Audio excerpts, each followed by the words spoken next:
Kita masuk di pembelajaran yang pertama, yaitu fokus pembelajaran IPA. Di materi IPA kali ini kita akan membahas materi tentang cara memelihara kesehatan organ jantung dan pembuluh darah. Sebelum kita masuk lebih jauh tentang cara memelihara kesehatan organ jantung dan pembuluh darah, terlebih dahulu mari kita kenali bagaimana organ jantung dan pembuluh darah kita bekerja di dalam tubuh kita, sehingga kita lebih memahami bagaimana cara kita memelihara kesehatan organ jantung dan pembuluh darah kita. Disimak dengan baik-baik ya penjelasan Ustazah. Anak soleh-soleha, jantung sangat berperan dalam peredaran darah manusia, yaitu sebagai pemompa. Selain jantung, organ peredaran darah manusia lainnya adalah pembuluh darah. Pembuluh darah manusia memiliki fungsi sebagai pengangkut makanan dan berbagai zat sisa-sisa metabolisme tubuh. Pembuluh darah dan jantung bertanggung jawab untuk mengalirkan darah yang mengandung nutrisi, oksigen, hormon, dan gas-gas lain. Organ peredaran darah manusia dapat mengalami gangguan oleh penyakit maupun berbagai kelainan. Di antaranya adalah jantung koroner. Jantung koroner merupakan penyakit jantung yang disebabkan oleh tersumbatnya arteri koroner, yaitu pembuluh yang menyuplai darah ke jantung. Penyumbatan pembuluh tersebut dapat terjadi karena adanya endapan lemak. Endapan itu dari kata endap, yaitu mengendapnya lemak di dalam tubuh kita atau di dalam saluran darah kita atau di dalam saluran pembuluh darah kita, terutama berupa kolesterol pada lapisan dalam dinding pembuluh. Penyumbatan pembuluh arteri dikenal dengan istilah arteriosklerosis. Serangan jantung terjadi saat rusaknya otot jantung akibat kurangnya pasokan darah karena penyumbatan dan terganggunya aliran darah secara mendadak. Serangan jantung adalah puncak dari kerusakan yang berlangsung lama, yang menimbulkan kejutan emosional, kekacauan fisiologis, dan kelelahan mental. Serangan jantung pertama kali digambarkan sebagai rasa sakit di bagian dada yang terjadi terus-menerus hingga setengah jam, kemudian menjalar ke tangan kiri dan rahang. Akibatnya muncul perasaan takut yang begitu besar dan kesulitan bernafas. Sementara itu, stroke adalah gangguan fungsi sistem saraf yang terjadi mendadak dan disebabkan oleh gangguan peredaran darah otak. Gangguan peredaran darah otak dapat berupa tersumbatnya pembuluh darah atau pecahnya pembuluh darah. Hal ini menyebabkan kerusakan pasokan oksigen ke otak. Gangguan fungsi otak ini yang menyebabkan gejala stroke. Nah, anak soleh-soleha, dari sedikit paparan Ustazah tadi tentang jantung dan pembuluh darah, mari kita simpulkan bahwa jantung dan pembuluh darah sangat berkaitan erat. Mereka bekerja sama untuk mengalirkan darah ke seluruh tubuh. Apabila jantung tidak dapat aliran darah, maka akan terjadi penyakit yang akan menyebabkan kesehatan kita terganggu, bahkan sampai berujung kepada kematian. Begitu pula sebaliknya pada pembuluh darah. Apabila pembuluh darah mengalami penyumbatan atau tersumbat karena endapan lemak, maka pembuluh darah juga akan menyebabkan penyakit yang akan mengganggu kesehatan kita atau bahkan berujung kepada kematian. Sehingga kita sangat bertanggung jawab atau sangat wajib kita menjaga kesehatan jantung, dan pembuluh darah.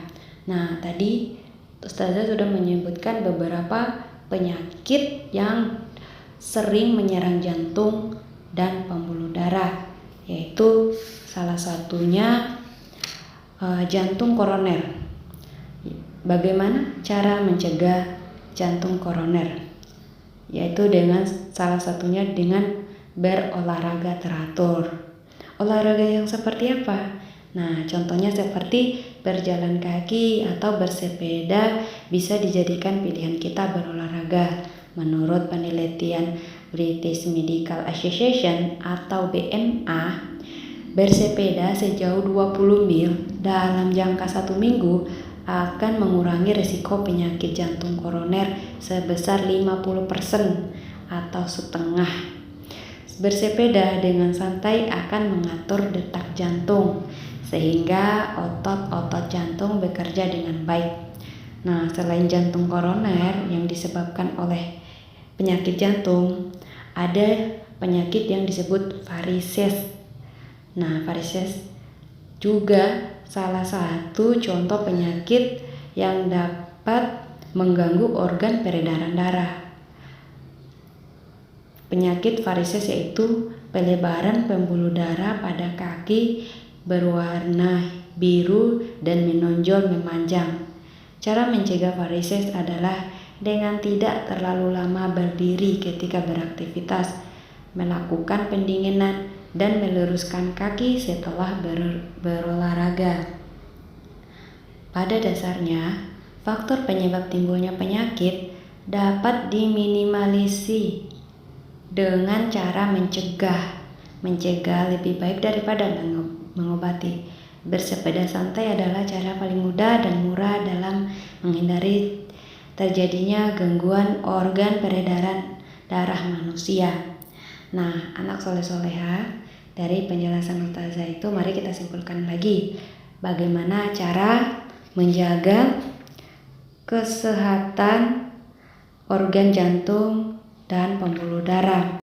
Yang pertama yaitu berolahraga secara rutin. Yang kedua, mengkonsumsi makanan yang sehat dan rendah lemak.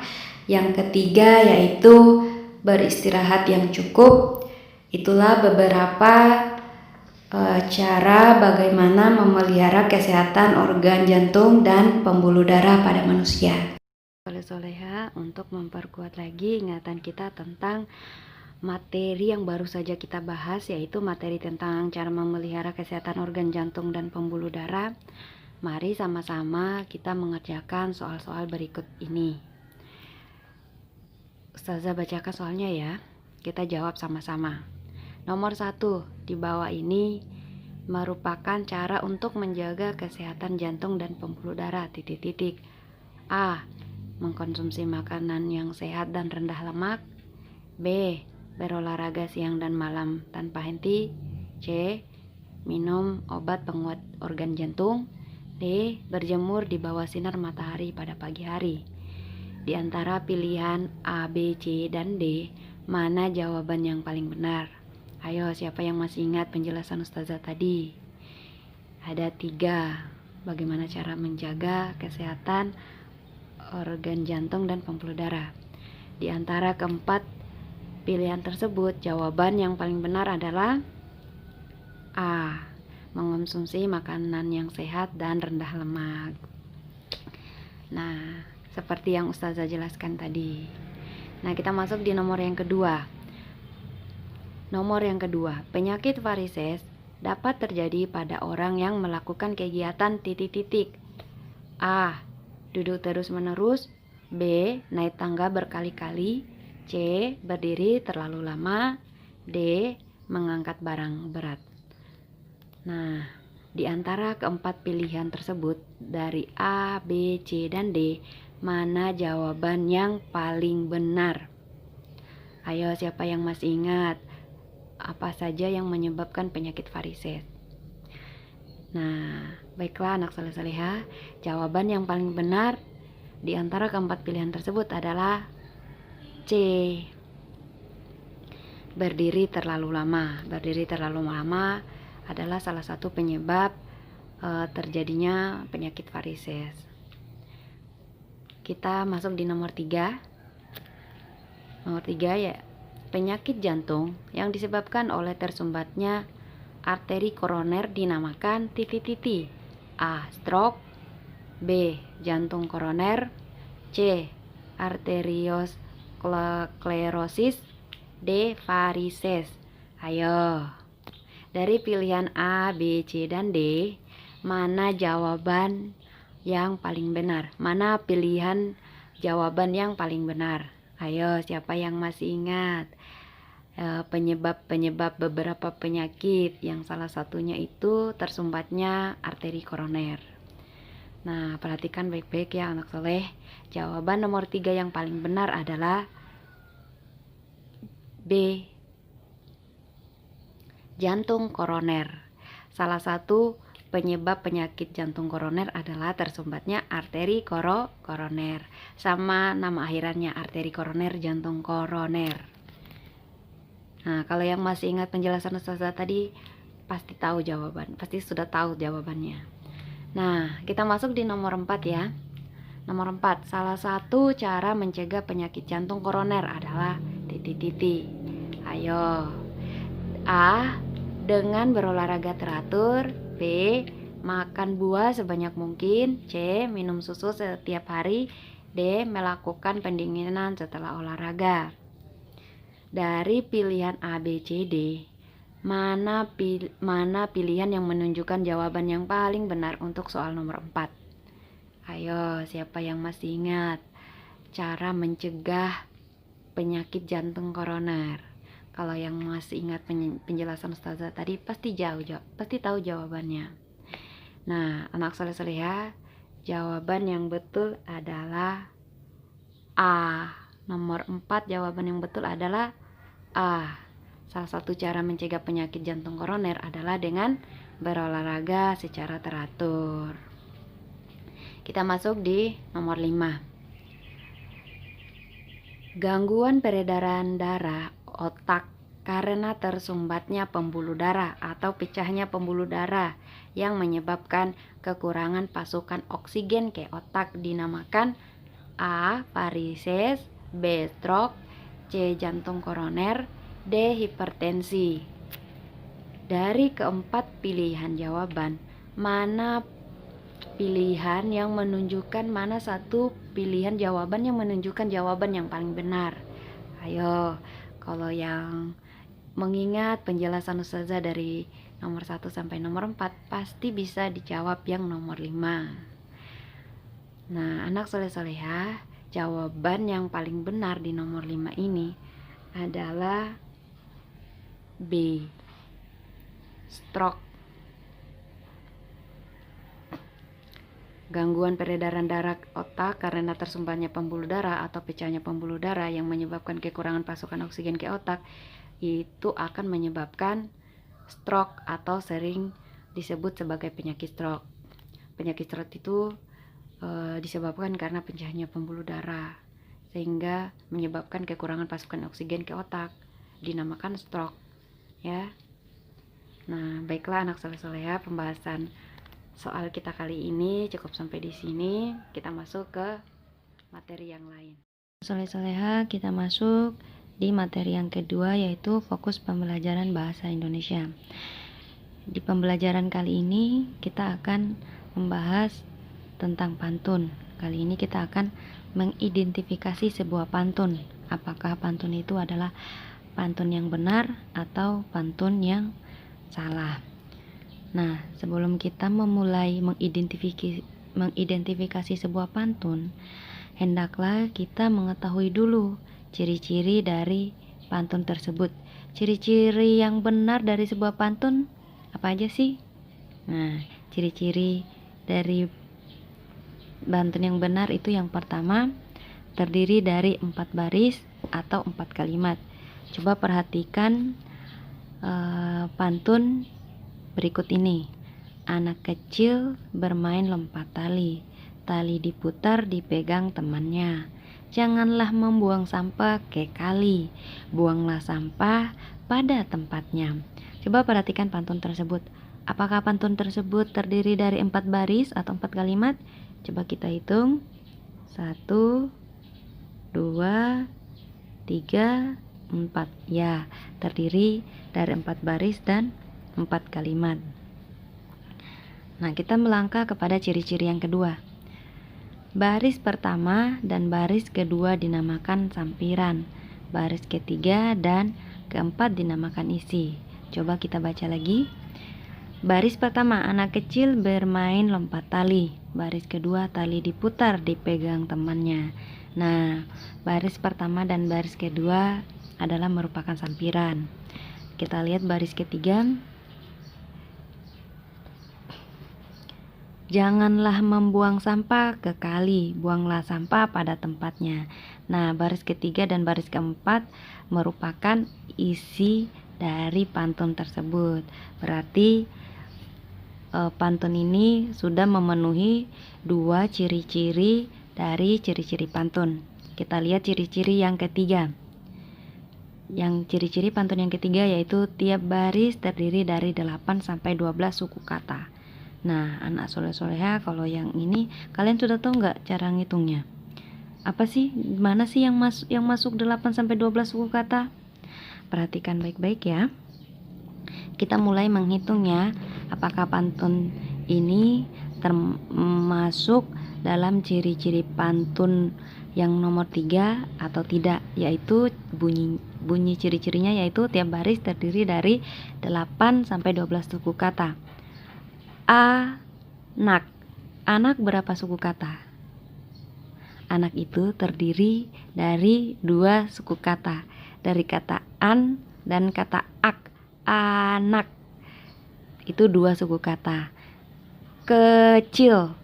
Kecil terdiri atas berapa suku kata? Kecil. Kecil terdiri atas 2 suku kata. 2 suku kata. Kecil terdiri atas 2 suku kata ya.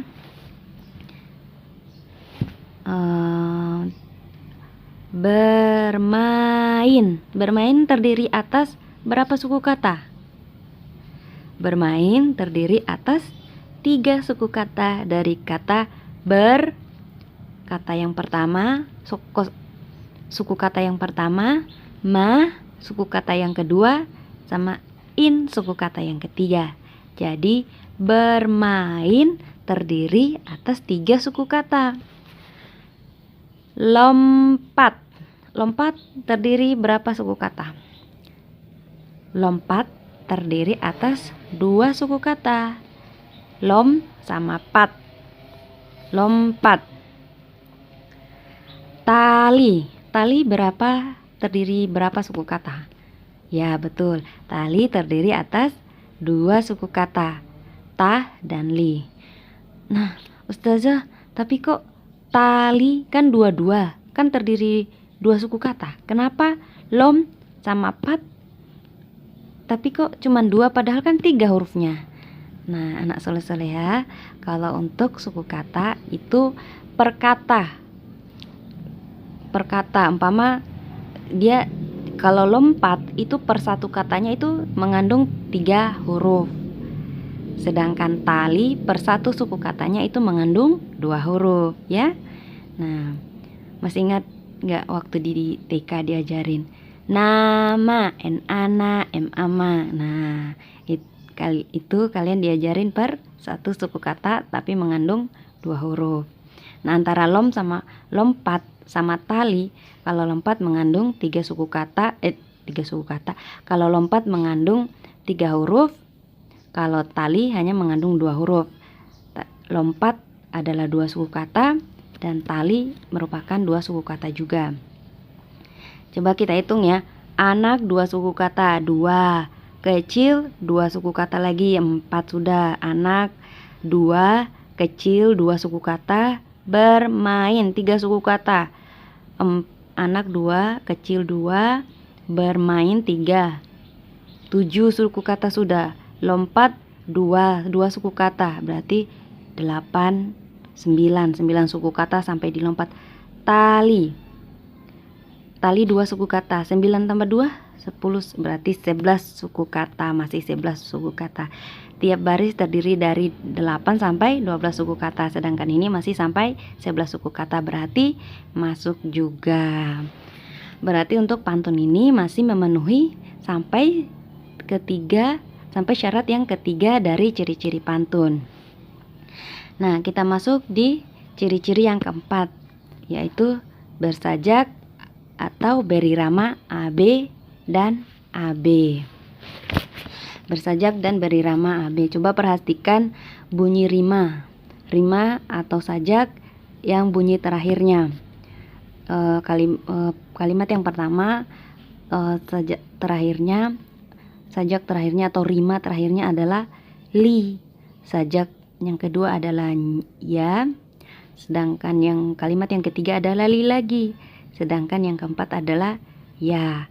Antara kalimat 1 dan kalimat 2 adalah beda rima akhirnya, sedangkan kalimat ketiga sama keempat beda lagi bunyi sajaknya.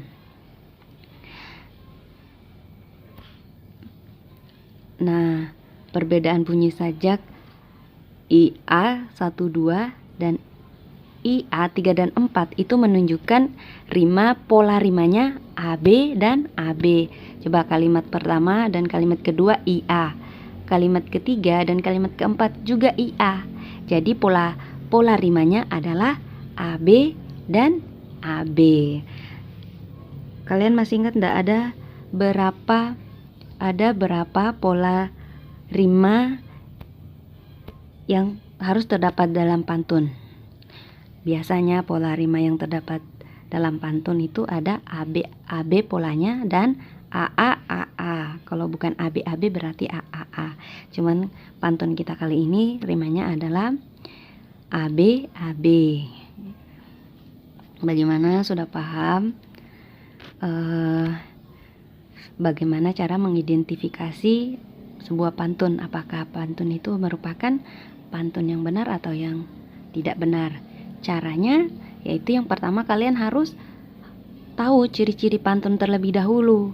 Sudah tahu ciri-ciri pantun, kalian mengerti dan memahami kalimat di dalamnya. Contoh pantun ciri-ciri pantun yang pertama terdiri dari 4 baris. 4 baris ya. Terus ciri-ciri yang kedua, baris pertama dan baris kedua dinamakan sampiran, dan baris ketiga keempat dinamakan isi. Kalian harus bisa membedakan mana sampiran mana isi. Jangan ketukar ya. Biasanya sampiran itu berada di kalimat pertama sama kedua, dan isi biasanya berada di kalimat ketiga dan kalimat keempat ya. Nah, untuk kalian bisa memahami apakah itu pantun yang benar atau tidak, kalian harus benar-benar mengetahui atau bahkan kalian harus menghafal ciri-ciri pantun, dan kalian paham apa yang diminta oleh pantun tersebut. Umpama bersajak atau berima, kalian tahu rima itu apa ya? Kalian tahu kan rima itu apa? Rima itu bunyi akhiran sajak atau bunyi akhiran dari pantun tersebut. Contohnya kayak tali li, temannya nya, kali li, tepatnya nya, linya linya. Itu bunyi rima atau sajak akhir dari sebuah kalimat pantun. Kalau dia menunjukkan perbedaan seperti itu, berarti pola pantunnya AB. Nah, itulah anak soleh-soleha beberapa penjelasan bagaimana cara mengidentifikasi sebuah pantun. Anak soleh-soleha, kita masuk di judul yang kedua dalam pembelajaran bahasa Indonesia, yaitu membuat pantun. Kalau tadi kita mengidentifikasi sebuah pantun, yang sekarang kita membuat pantun anak. Nah, anak soleh-soleha, sebelum kita membuat pantun, hendaknya kita menentukan dulu pantun apa yang kita mau buat. Nah, seperti yang kalian ketahui, pantun itu dibagi menjadi 2. Yang pertama, pantun berdasarkan usia, dan yang kedua, pantun berdasarkan isi. Pantun berdasarkan usia terbagi atas 3, yaitu pantun anak-anak, pantun remaja, dan pantun orang tua atau dewasa. Kalau pantun berdasarkan isi itu dibagi menjadi 4. Yang pertama pantun jenaka atau pantun lucu. Yang kedua pantun teka-teki yang berisi teka-teki.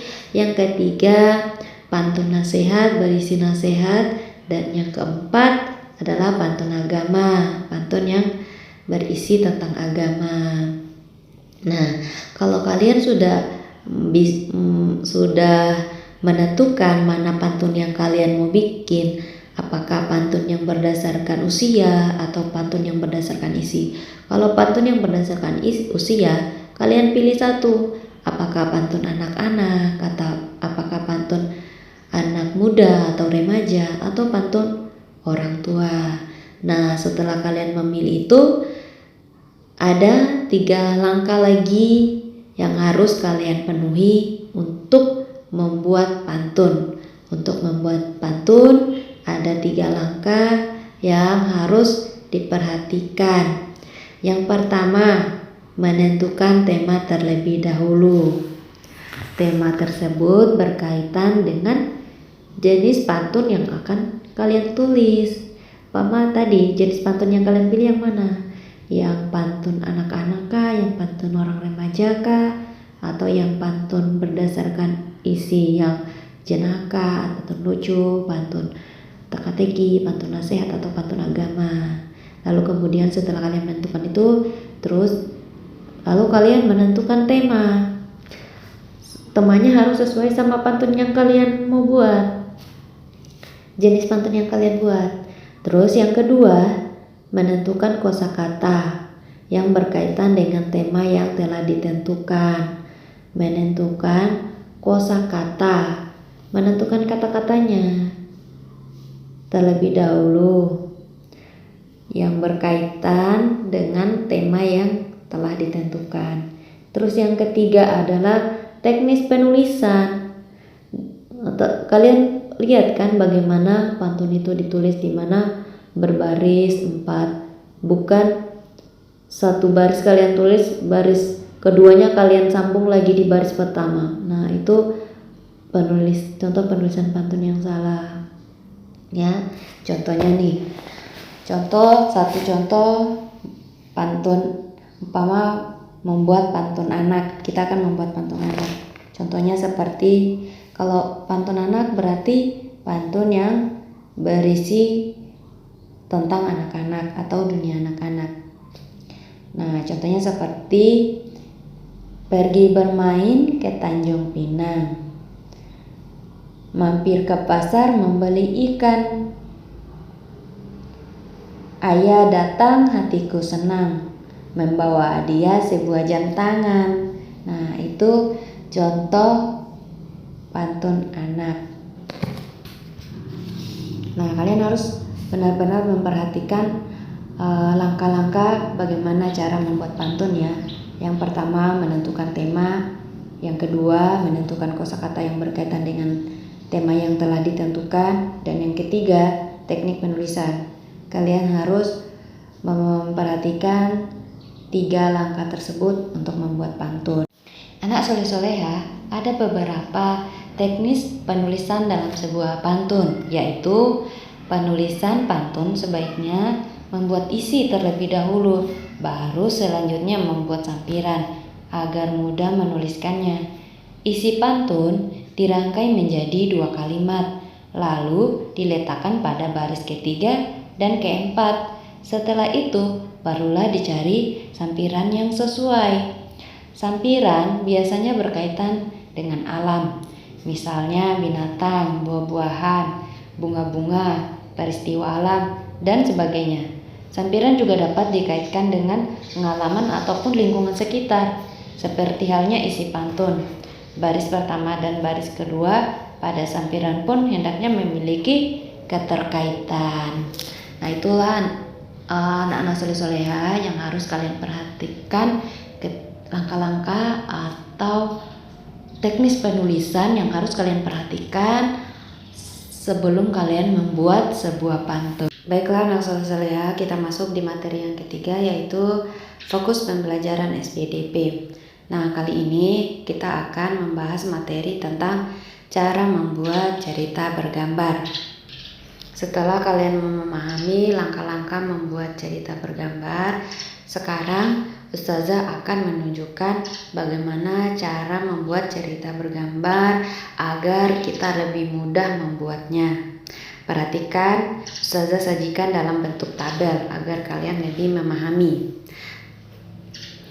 Yang pertama, menentukan tema. Tema adalah hal paling utama yang harus kita tentukan terlebih dahulu sebelum kita masuk ke bagian-bagian yang lainnya. Yang pertama, kita tentukan tema.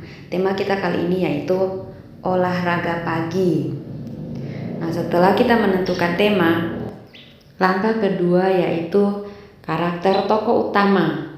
Langkah kedua setelah menentukan tema, langkah keduanya yaitu menentukan karakter tokoh utama. Berarti menentukan karakternya. Menentukan karakter tokoh utama. Di sini kita memilih Yusuf. Karakternya memiliki sifat rajin, bersemangat, dan riang. Setelah menentukan karakter tokoh utama, kita akan menentukan karakter tokoh pembantu. Karakter tokoh pembantu yang kita pilih di sini adalah Yahya, memiliki sifat malas, bergerak, dan suka mengeluh. Setelah kita menentukan temanya sudah ada, menentukan karakter tokoh utama sudah ada, karakter tokoh pembantu sudah ada. Nah, kita membuat alur cerita. Alur ceritanya harus sesuai dengan tema yang kita buat, yaitu tentang olahraga pagi. Jadi kita membuat alur cerita tentang olahraga pagi. Nah, untuk membuat alur ceritanya, untuk mempermudah kita buat alur cerita, kita susun atau kita poin-poinkan satu persatu berdasarkan urutan angka. Umpama yang pertama, yang nomor 1, kita susun 1, 2, 3, 4, 5, 6 agar alurnya itu tersusun rapi dan tidak putar-putar. Jadi untuk mempermudah kita menyusun alur cerita, yaitu kita susun berdasarkan angka. Kita mulai dari urutan yang pertama. Contoh ya, kita mulai dari urutan pertama yaitu Yusuf mengajak Yahya berolahraga pagi di lapangan. Dan yang kedua, sampai di lapangan Yusuf mengajak Yahya lari mengelilingi lapangan. Dan nomor 3, Yahya enggan berlari dan hanya ingin berjalan saja mengelilingi lapangan. Yang keempat, Yusuf tetap berlari dan Yahya mengikutinya dengan terpaksa. Yang kelima, kaki Yahya mengalami kram dan tidak dapat bergerak di tengah-tengah putaran. Yang keenam, Yusuf menasihati Yahya bahwa kalau ingin olahraga harus bersungguh-sungguh supaya jantung dan peredaran darah menjadi sehat. Nah, itulah beberapa susunan alur cerita yang disusun berdasarkan angka. Nah, salah satu tujuan kenapa kita harus menyusunnya berdasarkan angka agar mempermudah kita untuk membuat sebuah cerita. Nah, setelah kalian sudah membuat alur cerita, sudah dipoin-poinkan, sudah tahu mana susunan mana yang kalimat pertama, mana yang kalimat akhir. Dan untuk membuat alur cerita tidak hanya sampai 6, kalian bisa membuatnya sampai berapa yang kalian inginkan, ya. Nah, setelah menentukan alur cerita, kita memilih gambar. Memilih gambar disesuaikan dengan tema dan alur cerita. Temanya apa, alur ceritanya apa, agar kita lebih mudah memilih mana gambar yang tepat untuk mewakili alur cerita yang kita buat. Contohnya seperti yang ada di tabel. Di situ gambar yang dipilih adalah gambar yang benar-benar mewakili alur cerita maupun tema, yaitu olahraga pagi, di mana anak-anaknya berada di lapangan sesuai dengan alur cerita di lapangan, dan di situ ada beberapa orang anak. Itu artinya lapangannya lapangan terbuka, bukan lapangan yang kayak untuk khusus aja, tapi itu berarti lapangan terbuka dan mereka memakai pakaian yang biasanya orang berolahraga pakai. Nah, coba kalian perhatikan lagi dan coba kalian analisa lagi atau baca lagi bagaimana cara membuat cerita bergambar yang Ustazah tampilkan di tabel ini. Jika nanti kalian coba membuat sendiri, coba kalian mengingat-ingat lagi yang Ustazah jelaskan ini agar kalian ketika membuatnya, kalian mudah untuk membuat cerita bergambar, baik itu yang singkat ataupun yang panjang.